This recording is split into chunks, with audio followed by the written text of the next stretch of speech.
EdNews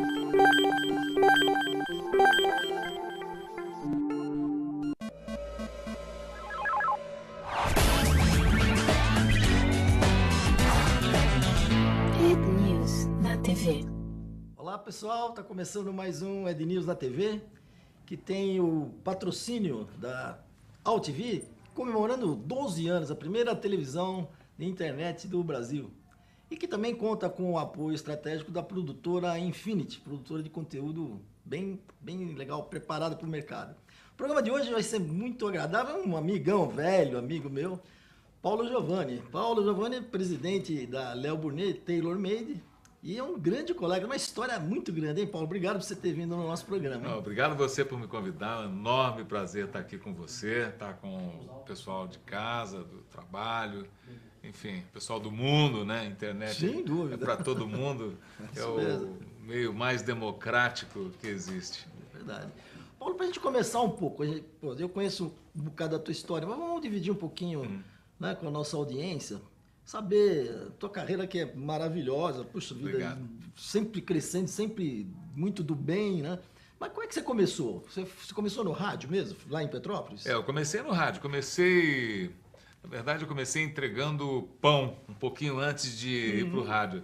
Tinha um amigo meu chamado Paulo Fernando Fogel, que é meu amigo até hoje, a gente tinha 14 anos, 15 anos, e o pai dele era dono da padaria, então não sei se ele ganhava o troquinho que eu ganhava para entregar um pãozinho lá entre a padaria e aonde despachavam os pães para Teresópolis. Nessa altura eu morava em Petrópolis. E eu comecei, logo depois, com 15 para 16 anos, eu comecei na Rádio Imperial de Petrópolis como office boy, e aí fui locutor aprendiz, depois fui locutor, fui disc jockey. E aos 18 anos eu recebi um convite para trabalhar na Rádio Tupi do Rio de Janeiro, aí já era profissional, e aos 21, muito jovem, garoto ainda, estava na rádio que era a rádio mais importante do Sistema Globo de rádio, que era a Rádio Globo, que é a Rádio Globo AM do Rio de Janeiro. Né? Mais importante do país, né? Não só do Rio. Né? Hoje existem outras emissoras dentro do sistema, como a CBN e tudo, mas naquela época a Rádio Globo era sem canal, dúvida né? alguma, era o canal do rádio no Brasil. Né? Então comecei lá muito novo. E aos 23 anos eu montei a Paulo Giovanni Publicidade e Promoções. Que coisa, hein? O que te deu na cabeça, sendo um profissional de veículo, né? De mídia, né? Se metendo no negócio da propaganda, assim... Muito fácil. Conta. Os clientes me procuravam para anunciar na rádio. Eu achava que era legal, mas eu queria uma coisa mais completa para os clientes, até porque muitos deles vinham para mim porque eles gostavam do programa e queriam, digamos assim, talvez até me prestigiar. Mas alguns deles, na verdade, o veículo ideal talvez não fosse o rádio, talvez fosse o jornal, a revista. E aí eu com o Maurício Nogueira... nós começamos a Paulo Giovanni Publicidade em 1973, né? Depois ela virou Giovanni Comunicações, depois virou Giovanni FCB, Giovanni Draft FCB e por aí vai. Aí eu acabei na Léo Burnet. Léo Burnet, mas deixa antes disso eu fazer um comentário legal com o pessoal. Eu queria que você me contasse a sensação de você ter uma agência de propaganda com o teu nome e depois você sai da agência, faz um grande negócio, monta TaylorMade, vira presidente da Léo Burnet e a agência continua chamando de Giovanni. Como é que você convivia com isso? Agora mudou, né? FCB Brasil. Agora virou, né? FCB Brasil. Mas que marca, não? Antes era Giovanni Draft FCB. Bom, eu fiquei muito honrado, porque eu acho que o nome era bom mesmo, né? O nome, senão, eles não teriam deixado. E eu fui sempre muito, digamos assim... sob esse aspecto, fui muito feliz, porque o trabalho da agência também era muito bom, né? Então, é verdade. Foi não uma honra. comprometeu, não comprometeu. Acho que uma honra é legal isso. Quero mandar um abraço aqui pro Aurélio Lopes, pro pessoal da FCB Brasil hoje. Aurélio, colegão nosso. Então, foi uma honra, eu diria que foi um privilégio, né? Um Um caso raro na publicidade brasileira, né? Com certeza. A gente tem casos lá fora, né? Os irmãos Saat, né? Que venderam a Saat, né? E ela continua até hoje com o nome deles. Ou talvez a Lowe, né? Que também o Frank Lowe vendeu a agência e ele montou uma outra, mas a Lowe original continua com o nome dele, né? E aqui no Brasil acho que era um caso único, né? Não me lembro de ter tido. Algumas já ocorreram, como a gente está falando até do do Mauro Salles, tinha um nome na empresa, mas depois a agência descontinuou, né? Virou depois Publicis, mas ele ainda estava na Mauro Salles. Não chegou a ter uma Salles, né, mantendo o nome. Né? Mas, falando nisso, você citou diversos nomes e eu imagino como são importantes para a gente. Né? Como é que você viu o começo da propaganda nacional com essas empresas internacionais, todas ou inglesas ou americanas, né? Criando essa cultura em conjunto com os brasileiros? Olha, em primeiro lugar, eu acho que a gente tem pessoas, que você citou uma delas, né? O Mauro Salles, mas a gente tem o pessoal da DPZ, a gente tem a MPM, né? A gente tem a antiga agência que até se fundiu com a Salles, que virou Publicis, que era Norton. A Norton, pois é, a Norton. Enfim, o Brasil teve a agência que depois virou Ogilvy, né, que era Standard, né? a Standard, né? Então, são agências memoráveis que propiciaram uma fundação muito sólida da publicidade brasileira, né? Então, naquela altura existiam as agências puras multinacionais, né? As McCann, as Thompson, que eram puras multinacionais, inclusive com pessoas vindas de fora, com presidentes estrangeiros, né? Verdade, e as agências puramente brasileiras, né? Como a Salles, por exemplo. Vamos usar a Salles como exemplo, que você foi um dos que contribuiu muito para o sucesso e para a vitória da Salles. Então, naquela época, existiam bem essas diferenças. O que aconteceu é que com a globalização, ainda há pouco nós estávamos falando da globalização, né, que você pela primeira vez ouviu falar, ele foi um dos pioneiros a conhecer a globalização quando ele fez um curso no Japão. Agora eu estou quase que virando entrevistador. Você podia contar como foi esse curso, hein? Você não perdeu a veia de mídia, né, de veículo, né, meu? Muito bom. Você entrevista bem a propósito, viu? Então, onde eu conto a história. Ele fez um curso... de qualidade total. De qualidade total. Em que ano mesmo? 91. E aí foi lá que você ouviu falar de globalização. Primeira vez. Então, nós não tínhamos nem Mercosul e a gente éramos um país isolado, né? Absolutamente isolado. Uma ilha, o Brasil. Brasil. Uma ilha.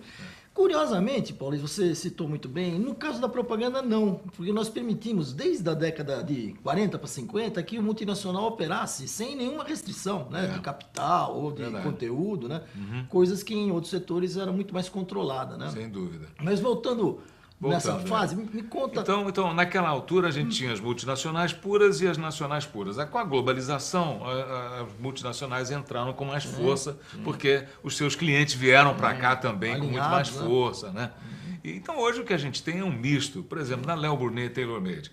A Léo Burnet Tailor-Made é a fusão da Léo Burnet, multinacional pura, criada em Chicago pelo senhor Léo Burnet, há 68 anos atrás, com a Tailor-Made, uma agência jovem, fresquinha, brasileira, 100% brasileira, fundada há 4 anos atrás, que há 3 anos atrás, não é, foi adquirida pela Léo. Então, hoje nós temos uma cultura mista, internacional, né, Léo Burnet, e 100% nacional, de raiz, não é, com coisas bem brasileiras, bem tupiniquim, que é a Tailor-Made. Essa fusão é uma fusão que não é só nossa, acontece com muitas outras agências e que formam da publicidade, ajudam a fazer da publicidade brasileira uma publicidade com muita personalidade, muito respeitada lá fora, né? Quer dizer, com raiz verde e amarela, mas também com um ar internacional, né? Com uma qualidade internacional. Por isso que o Brasil é sempre um dos 2, 3 países mais premiados em Cannes. Eu acho que essa mistura fez muito bem a nossa publicidade, que inevitavelmente se transformou numa, hoje, extremamente copiada lá fora, numa fórmula de sucesso, não é? Que é copiada no mundo inteiro. E como você, presidente agora da Léo Burnet, fazendo esse maravilhoso papel, eu até diria, né, que reposicionou de uma forma mais estratégica a agência, todo mundo percebe nisso, mas você participa do board internacional. Como é que você vê, então, agora efetivamente, como profissional, o Brasil e o mundo, no caso da publicidade? Olha, o Brasil é muito respeitado, ele é muito, eu diria assim, as pessoas têm uma certa... têm vontade gostariam de ter nos seus países esse modelo brasileiro que a gente tem, né? Uma certa inveja, a palavra que eu ia usar, mas não é forte não, viu? As pessoas invejam a gente mesmo lá fora. E olha, gente boa, hein? Europa, né? Estou falando de França, de Itália, estou falando de Alemanha, até de Inglaterra, eles invejam o modelo brasileiro, sabe? Que é um modelo onde a mídia e a criação estão dentro da mesma agência, debaixo do mesmo teto. Porque, como você sabe muito bem, né, lá fora, em vários países, quase que na grande maioria dos países desenvolvidos, a agência de publicidade ela é chamada agência criativa. Né? Então ela planeja, planejamento e criação, ela planeja e cria. E a mídia virou media agency. Exatamente. Né? Tem as media agencies, que são também conhecidos aqui no Brasil como birôs de mídia, que depois da campanha criada, né, eles vão lá e compram. Esse modelo, na minha opinião, é um modelo muito ruim para o anunciante, porque em muitos casos, uma enorme parcela da criatividade de uma boa campanha vem também do departamento de mídia, da qual você é um representante dos mais respeitados. Né? O Toninho Rosa sabe tudo de mídia, é um mídia extraordinário, né? Ele sabe muito bem do que eu estou falando, tenho certeza que ele contribuiu demais para o sucesso criativo de muitas agências, para o sucesso criativo também. Né? Muito apoiado, né? Não vamos ficar só no crédito no profissional de mídia, mas muito apoiado nos veículos de comunicação, que por sua vez trazem muitas ideias, informações, ideias, oportunidades, e isso através da mídia chega na criação, chega no planejamento. Né? Exatamente, você me ajudou tremendamente adicionando esse fator.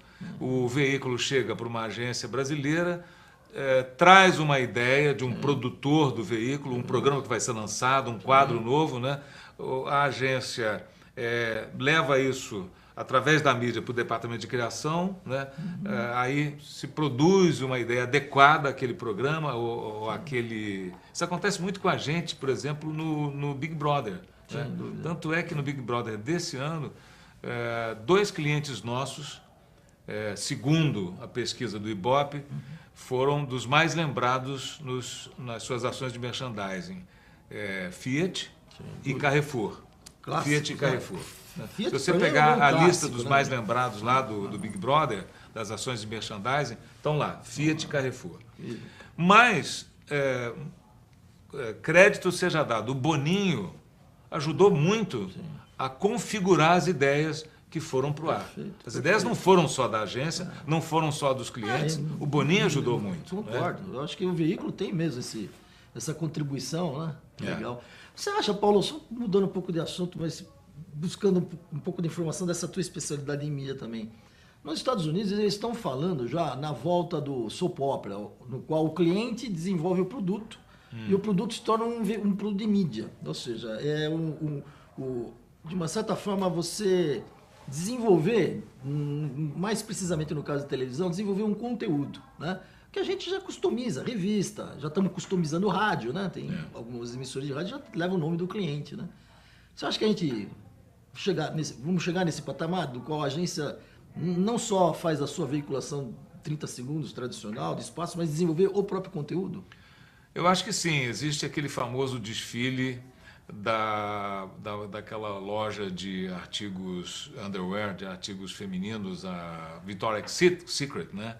Que é um programa de televisão, um show de televisão, onde ela mostra a sua coleção. É super aguardado, tem uma audiência ótima. Né? Esse é um bom exemplo de conteúdo publicitário sendo veiculado como um programa normal de televisão, né? Com aquelas modelos lindíssimas desfilando e tudo. E eu acho que sim, claro que custa um dinheiro, se for num canal de muita audiência, custa um dinheiro enorme. Mas a gente já está fazendo isso para outros veículos, onde o custo é menor. Aqui no Brasil mesmo, eventualmente, existe um programa ou outro customizado para o cliente.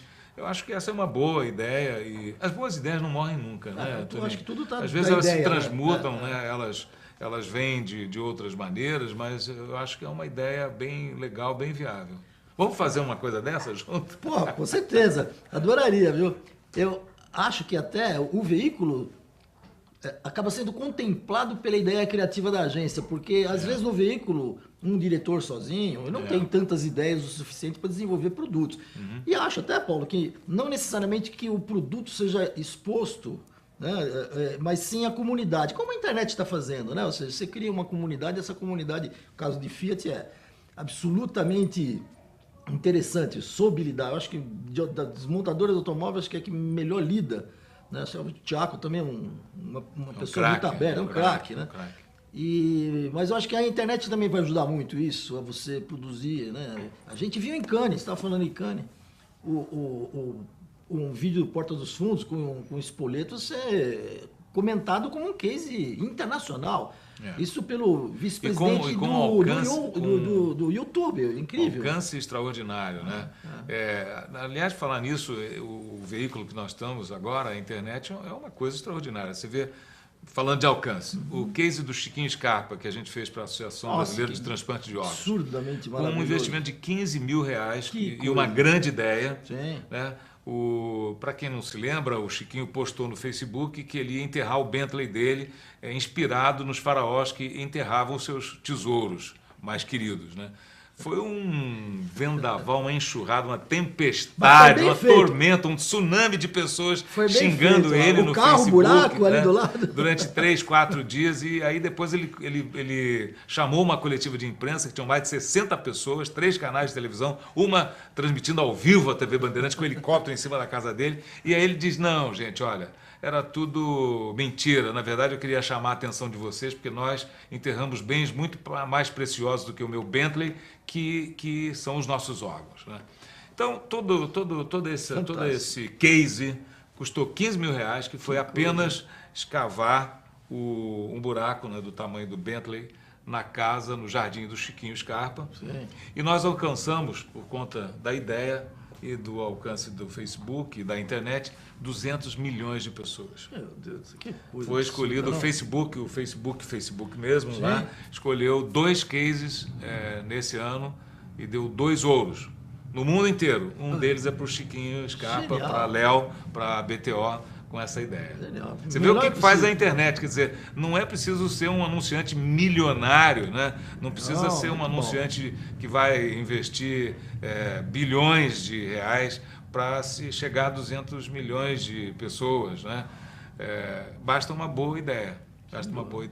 Como é que você vê, Paulo, a digitalização, ou seja, o progresso, né, da própria internet e o desenvolvimento desses canais que são mundiais agora, né? Como é que você vê a criação brasileira, né? E o modelo de criação e também a percepção do anunciante?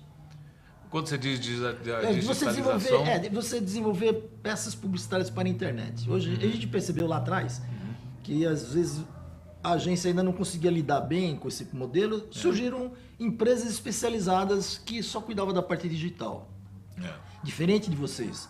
Hoje, a Léo Burnet é uma das empresas que melhor faz o lado digital dentro da agência mesmo. É isso que eu queria que você comentasse. 10% do nosso faturamento já é de mídia digital. 10%. Isso é por conta dos pedidos dos nossos clientes. Né? Eles demandam isso. Né? Para citar só 2, por exemplo, Nova Skin, Disney, são clientes nossos. Samsung, vou colocar mais um. Imaginem o que esses 3 clientes juntos fazem na internet. Então, é uma viagem que não tem mais volta, né? Como tudo que é novo, o mercado que lidava só com a publicidade offline, ou seja, com aquilo que não era digital, demorou um certo tempo, principalmente as agências tradicionais que sempre fizeram, né, propaganda em rádio, jornal, televisão, revista, né? Eles demoraram um pouquinho, não perceberam que o digital vinha para ficar, e aí surgiram aqueles pequenos estúdios que depois se transformaram em boutiques um pouquinho maiores, depois viraram agências digitais que no início desse processo tomaram para si as rédeas e o controle do mercado. Não é apenas o nosso caso, mas as agências demoraram realmente um pouco a perceber isso. E até um parêntese, o Grupo Publicis, Maurice Lévy, sempre teve uma noção muito clara de que a internet seria o caminho sem volta. Tanto é que o Grupo Publicis, o faturamento do Grupo Publicis, 35% é de digital. O nosso grupo é o maior comprador de mídia digital, o maior comprador de mídia do Google, o maior comprador de mídia do Facebook, enfim, 35% de todo o Grupo Publicis, o faturamento vem do digital. Então, eu vejo hoje as agências já preparadas, as agências já ainda, claro, tem muito que se melhorar, mas perfeitamente adaptadas a esse mundo digital que veio para ficar. Hoje tudo é digital, né? Tudo é digital. É verdade. Até li recentemente um depoimento do Roberto Irineu Marinho, no final do ano, com os executivos, dizendo que pessoas têm dúvidas, às vezes, se é digital ou analógico. É tudo digital. Estamos numa nova era, né? É muito gostoso estar nessa onda, né, nova, né? Que tem muito por vir, né? Você vê o próprio papel, o jornal papel, antes dele virar papel, ele era digital. Sem dúvida, verdade. É uma observação óbvia, né? Clara, né? É verdade mesmo. Ele, antes de ser impresso lá, ele estava no digital. Isso mesmo. Poxa, e algumas empresas foram muito atentas, né? Eu acho que a Folha é um caso especial por ter criado o UOL, né? Seguramente o maior portal do país, né? Acho que deve dar mais receita ao UOL hoje do que a Folha, né? Bem provável. Não sei dos números, mas possivelmente, bom. Se não pelo menos deve ser um faturamento muito respeitável, né? Paulo, como você vê Copa do Mundo? Vamos falar desse assunto. O Brasil está praticamente, estamos há um mês da Copa, cheio de confusão para todo lado, né? Nunca vi tanta bom. Pessoal, vamos devagar, né, meu? Também tanta manifestação assim não dá, né? É um assunto quente, né? Não dá. Mas como você vê o tema Copa? É bom para o mercado publicitário, bom para o país, sediar uma Copa e num momento onde a internet liga tanta gente, tanta informação, como é que você vê isso? Não, eu espero que seja bom, eu torço para que seja bom. Agora, o que aconteceu no Brasil é que havia uma expectativa da população que os estádios que estão ficando prontos, e pelo que as pessoas... Eu ainda não fui em nenhum estádio novo, mas tenho vários amigos que já foram e me disseram que o estádio do Corinthians, por exemplo, está espetacular, que o estádio de Manaus é maravilhoso, né? Que os estádios estão muito bonitos. Mas eu acho que havia uma expectativa da população, de um modo geral, que junto com o estádio viesse um transporte de mais qualidade, né? Viessem hospitais, infraestrutura, né? Eu tenho um amigo meu, presidente da Disney, o Miguel, ele fez um comentário que ele foi num determinado estádio aí no Brasil, elogiou muito o estádio, mas falou: agora, Giovanni, do lado do estádio tem uma comunidade que não tem esgoto. Puxa, então você imagina esse contraste, né? Eu acho que é isso que criou essa insatisfação que a gente está vendo na rua, e acompanhada, infelizmente, de muita gente que está se aproveitando disso, com certeza, né? Sem falar dos baderneiros, né? Sem falar daquele cara que é que bandido mesmo, isso, que é ladrão, né? Aquele que vai para criar confusão e para tomar, como aconteceram alguns saques aí, que vai para roubar, né? Vai para tomar o que é dos outros, é o aproveitador, né? Agora, eu sou a favor das manifestações, desde que elas sejam dentro da lei. Eu acho que é legítimo, é democracia, não é? Eu acho que quem está insatisfeito precisa reclamar, porque é só reclamando que as coisas melhoram. Não é verdade? Eu apoio 100% aqueles que acham que tem que reclamar, mas também apoio direito, né? Que eles façam dentro da lei. Para isso que existem as leis, né? Paulo, nosso programa está terminando. Puxa, que pena, mas já... Só meia hora. Mas você falou que era meia hora, só passaram 10 minutos. Mas nem isso, acho que foram 5, né? Tá tão agradável, né? Mas, para encerrar esse encontro tão agradável e esse teu conhecimento, essa tua facilidade de transmitir esse conhecimento, deixa uma mensagem para o nosso público. Uau! Deixa lá. Eu estou numa fase meio zen, viu? Bom, hein? Posso ser zen? Totalmente. Você veio do Oriente também... Da Ásia recentemente, né? Vim. Acho que foi Coreia que você estava? Eu vim na Coreia. Então você deve estar... Lá uma reunião com a Samsung, com a Léo Brunet. Pode ser zen à vontade, viu? Não, olha, eu quero dividir com vocês o meu carinho, o meu amor por todos. Eu acho que amar o próximo é o melhor bem que se pode fazer a si próprio. Eu desejo que todos sejam muito felizes e que vivam o presente, que vivam o momento, que deixem o passado para lá. O passado serve apenas como referência.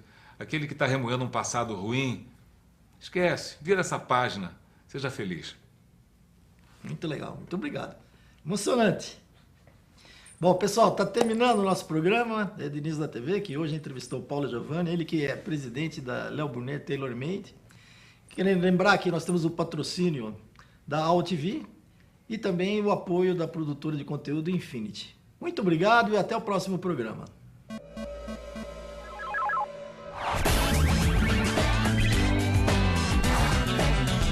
Rede News na TV.